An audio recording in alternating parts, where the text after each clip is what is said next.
Seorang saksi mata mengungkap kelakuan aneh salah satu anggota keluarga Kalideres sebelum semuanya ditemukan tewas.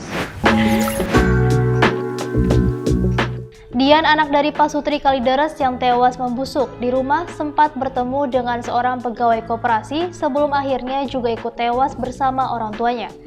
Dalam pertemuan itu, saksi mata tersebut melihat ibunda Dian, Reni Margaret, sudah menjadi mayat. Namun Dian bersikukuh menyebut ibunya masih hidup. Bahkan Dian mengaku masih memberi sang ibu susu dan menyisiri rambutnya setiap hari. Meski begitu, Hengki tidak mau berspekulasi soal kasus tersebut, termasuk soal apakah Dian memiliki kondisi kejiwaan tertentu karena menganggap ibunya masih hidup meski sudah meninggal dunia. Untuk informasi, warga di perumahan Citra Garden 1 Extension Kalideres, Jakarta Barat digegerkan dengan adanya penemuan 4 orang dalam keadaan tewas pada Kamis 10 November 2022. Keempat jasad itu yakni seorang bapak berinisial Rudianto Gunawan, 71 tahun, anak berinisial Dian, 42 tahun, ibu berinisial R. Margareta Gunawan, 66 tahun, dan paman berinisial Budianto Gunawan, 68 tahun. Polisi mengungkapkan fakta baru terkait kasus kematian satu keluarga di kawasan Kalideres, Jakarta Barat. Direktur Reserse Kriminal Umum Polda Metro Jaya, Kombes Pol Hengki Haryadi menyebut sang ibu bernama Reni Margareta ternyata sudah meninggal dunia sejak Mei 2022 lalu. Fakta ini terungkap dari hasil digital forensik terhadap handphone yang ditemukan di rumah para korban, di mana ada beberapa pihak yang rutin berkomunikasi dengan korban.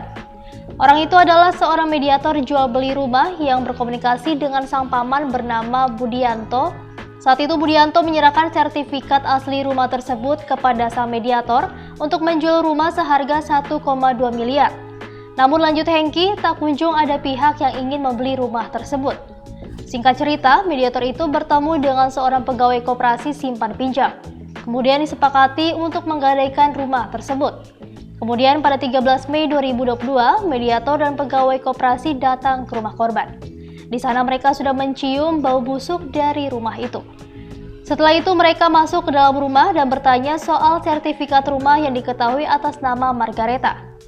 Hengki menerangkan kedua saksi itu meminta untuk dipertemukan langsung dengan Margareta yang disebut Budianto sedang tertidur di dalam kamar.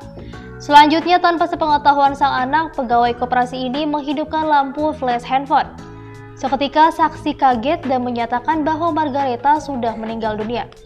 Berdasarkan keterangan saksi ini, kata Hengki, pihaknya menarik kesimpulan bahwa ada satu korban yang sudah meninggal pada bulan Mei.